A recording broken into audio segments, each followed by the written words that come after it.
Dear students, कैसे आप लोग। आज हम जो है बहुत समय पश्चात यूट्यूब पे भी वीडियो अपलोड कर रहे हैं, जिसका नाम है, हमारे पास में टॉपिक है हमारा हेल्महोल्ट्ज़ कुंडली, हेल्महोल्ट्ज़ कॉइल। बहुत बेहतरीन टॉपिक है, बहुत अच्छा टॉपिक है हमारे पास में कि हेल्महोल्ट्ज़ कुंडली होता क्या है। यहाँ पर दरअसल जो है वर्ताकार जो कुंडली होती है, वर्ताकार कुंडली, इस वर्ताकार कुंडली अगर हम दो वर्ताकार कुंडलियों को पास पास में रख दें तो हम क्या कह रहे हैं यहाँ पर कि अगर हमने दो वर्ताकार कुंडली है जिनकी त्रिज्या क्या है, समान है। माने इनकी त्रिज्या कितनी, यहाँ पर इनकी त्रिज्या यहाँ पर कितनी r और जो है, और इन दोनों कुंडलियों के मध्य की जो दूरी है वो दूरी भी इनकी त्रिज्या के बराबर होती है। इन दोनों कुंडलियों के मध्य की दूरी कितनी हो, इनकी त्रिज्या के बराबर में हो, ये O और O डैश। तो दो कुंडलियां ले ली, आ रहा है समझ में यहाँ पर कि दो कुंडलियां ले ली वर्ताकार। इन दो कुंडलियों को जब हम पास पास में रखते हैं तो इनके मध्य की दूरी भी क्या हो, यहाँ पर समान हो, और इनके अंदर प्रवाहित धारा जो है यहाँ पर वो भी क्या हो, यहाँ पर समान परिमाण की विद्युत धारा प्रवाहित हो, जिसकी दिशा भी क्या हो हमारे पास में, जिसकी दिशा भी एक समान हो यहाँ पर। तो इसकी दिशा भी, विद्युत धारा की दिशा भी क्या होगी, यहाँ पर एक समान होगी।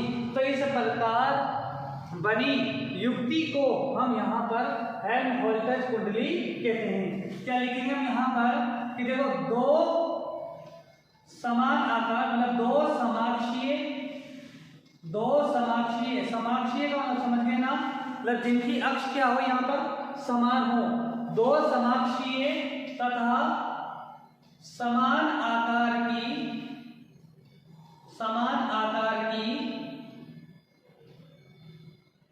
वर्ताकार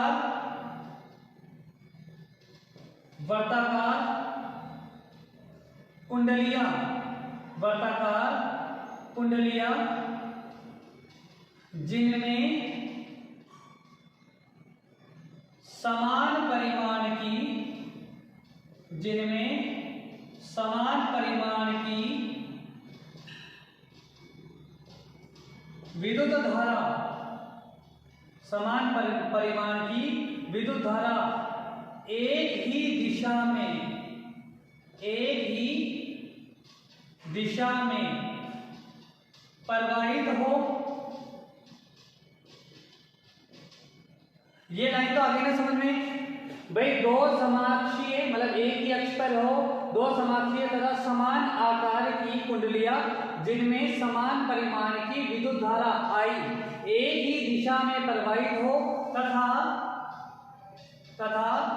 जिनके मध्य की दूरी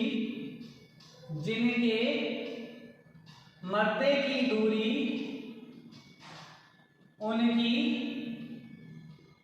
त्रिज्या के, जिनके मध्य की दूरी क्या, उनकी ये जो दूरी है, जिनके मध्य की दूरी उनकी त्रिज्या के बराबर हो,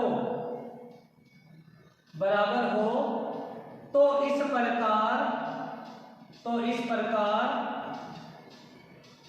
बनी युक्ति को क्या कहते हैं यहाँ पर, हेल्महोल्ट्ज़ कुंडली कहते हैं। इस प्रकार बनी युक्ति को क्या कहेंगे यहाँ पर, हेल्महोल्ट्ज़ कुंडली कहते हैं।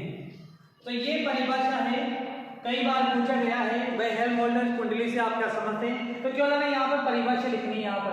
अब दूसरी जो है यहाँ पर मेन बात यहाँ पर, क्योंकि जब हमने वर्ताकार कुंडली के कारण जो है, अगर हम वर्ताकार कुंडली के कारण चुंबकीय क्षेत्र पढ़ते हैं तो वर्ताकार कुंडली के कारण जब चुंबकीय क्षेत्र पढ़ते हैं तो उनके मध्य एक आरेख बनता है। तो वो ग्राफ हम जो है यहाँ भी बनाएंगे, वो ग्राफ जो है हम यहाँ भी बनाएंगे कि जैसे मान लो ये एक्सिस है हमारे पास में, ये एक्स पॉजिटिव जो होगा यहाँ पर माइनस के एक्स पॉजिटिव, और यहाँ पर जो हमारे पास में ये ग्राफ जब बनाया जाता है कि प्रत्येक एक वर्ताकार कुंडली के कारण जो ग्राफ बनता है तो चुंबकीय क्षेत्र के साथ ग्राफ, वो ग्राफ इस प्रकार से होता है हमारे पास में। वो ग्राफ इस प्रकार से चलेगा हमारे पास में। ये ग्राफ इस प्रकार से होता है, मतलब एक पहले चुंबकीय क्षेत्र B1, इसके चुंबकीय क्षेत्र के कारण ग्राफ भी ऐसा होगा, और इस चुंबकीय क्षेत्र के कारण जो है ग्राफ इस प्रकार से चलेगा हमारे पास में। तो ये ग्राफ इस प्रकार से चलता है हमारे पास में, चुंबकीय क्षेत्र और दिशा को प्रदर्शित करता है। तो जैसे मान लिया इस कुंडली के कारण चुंबकीय क्षेत्र जो है यहाँ पर, इस कुंडली के कारण चुंबकीय क्षेत्र है, इसके कारण तो कितना B1, इस कुंडली के कारण चुंबकीय क्षेत्र है कितना B2।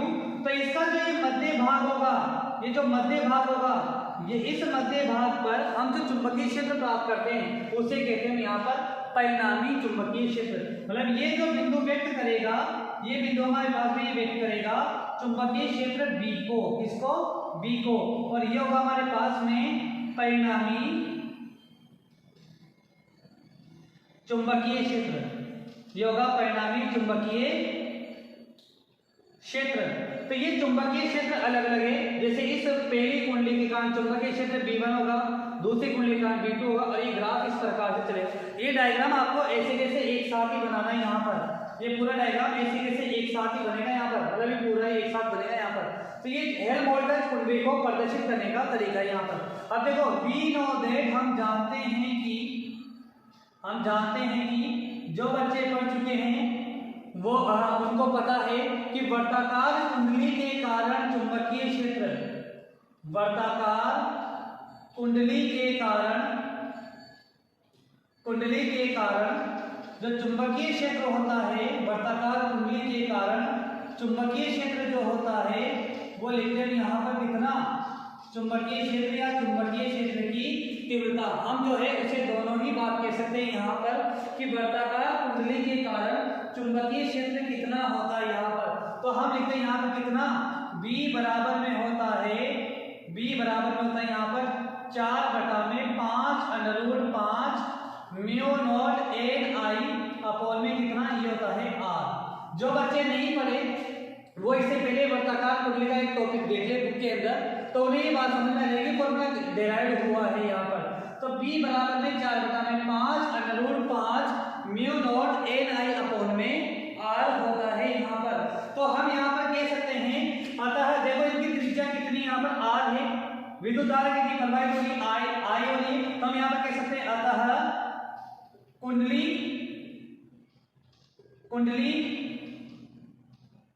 एक व दो के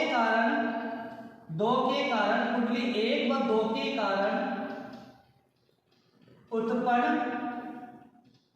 उत्पन्न चुंबकीय क्षेत्र, अगर कुंडली 1 व 2 के कारण उत्पन्न चुंबकीय क्षेत्र, अगर हमारे पास में चुंबकीय क्षेत्र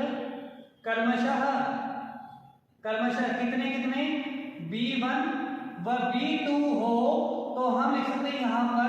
तो देखो यहाँ पर B1 और B2 दोनों के मध्य की दूरी जो है यहाँ पर वो समान हो जाएगी हमारे पास में। तो यहाँ पर इसके कारण B1 है, इसके कारण कितना है, B2 है।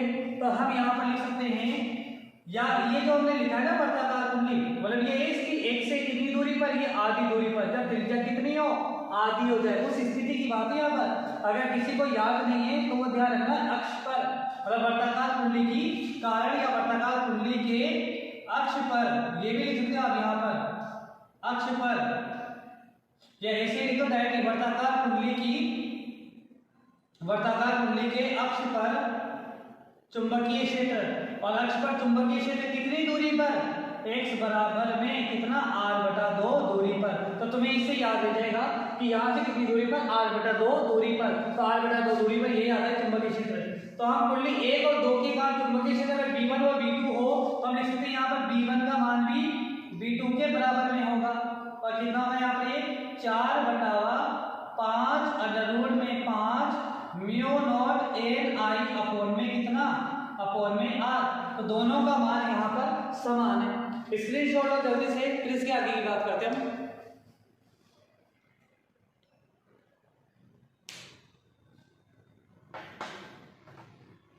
ले लिया आप इसका स्क्रीनशॉट, देखो अभी इसे मिटा रहे हैं।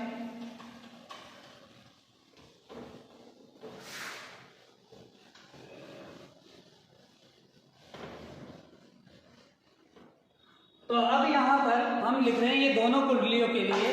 अगर हम यहाँ पर लिखें अतः दोनों कुंडलियों के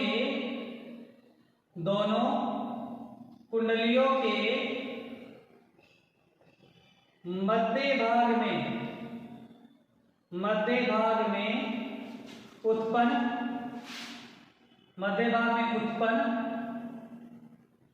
परिणामी चुंबकीय क्षेत्र, अगर हम यहाँ पर कहें मध्य भाग में उत्पन्न परिणामी चुंबकीय क्षेत्र B हो तो हम लिख सकते हैं यहाँ पर, तो B बराबर में क्या होगा, B1 प्लस में B2 लिख सकते हैं हम यहाँ पर। B बराबर में कितना, B1 प्लस में B2 परिणामी चुंबकीय क्षेत्र होगा, तब हम लिख सकते हैं यहाँ पर B1 व B2 के मान रखने पर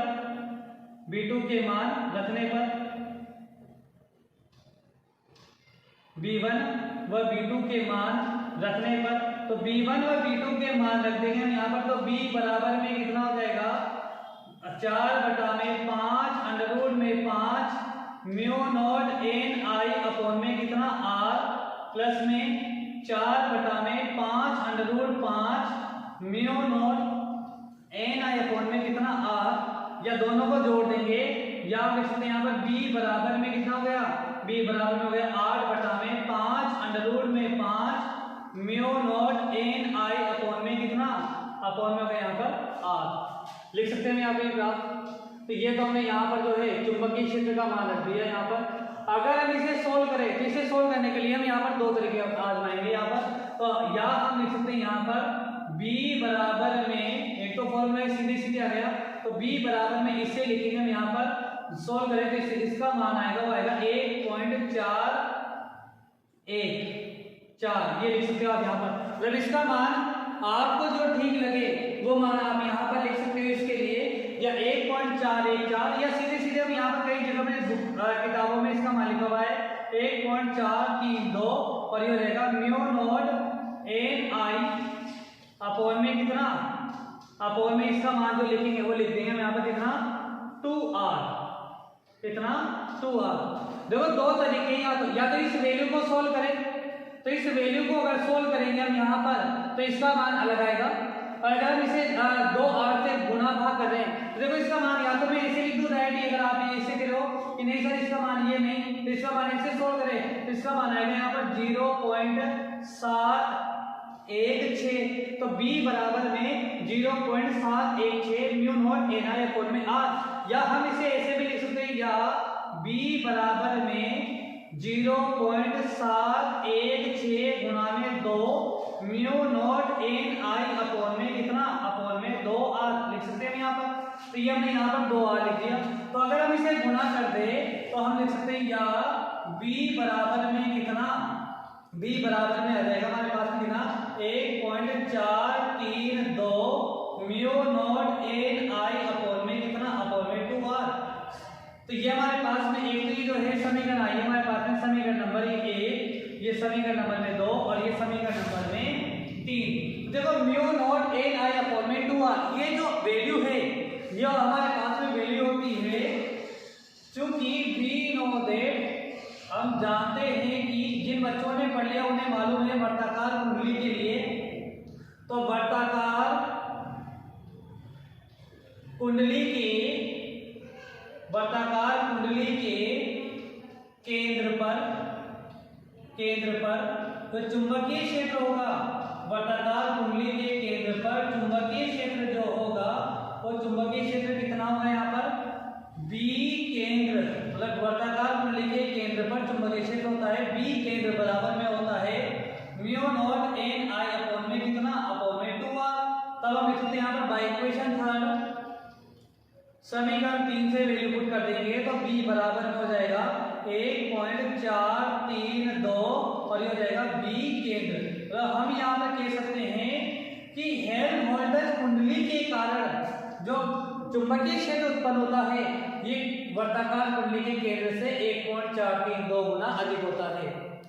लिखते हैं यहाँ पर, तो हम क्या कह सकते हैं यहाँ पर, अतः हेल्महोल्ट्ज़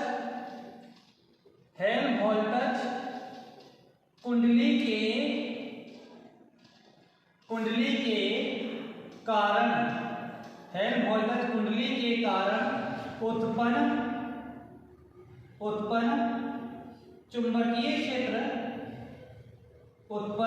चुंबकीय क्षेत्र, मतलब हेल्महोल्ट्ज कुंडली के कारण उत्पन्न चुंबकीय क्षेत्र कोमा वर्ताकार कुंडली के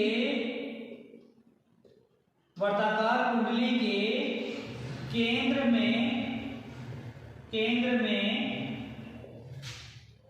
उत्पन्न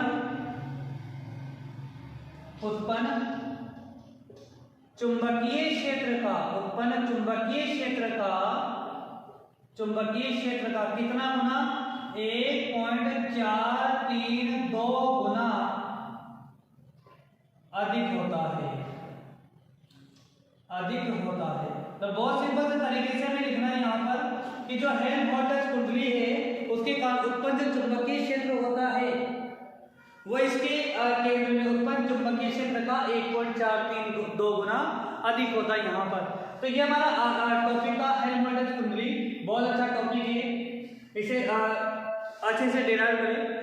इसे पढ़ने से पहले एक बार आप जो बुक में है वर्ताकार कुंडली के कारण उत्पन्न चुंबकीय क्षेत्र और जो है हमारे पास में वर्ताकार कुंडली की अक्ष पर उत्पन्न चुंबकीय क्षेत्र उसका भी अध्ययन कर ले, ताकि जो टॉपिक है उसे आसानी से समझ में आ जाए यहाँ पर।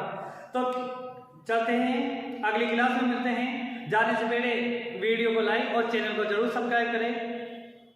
Okay, thank you.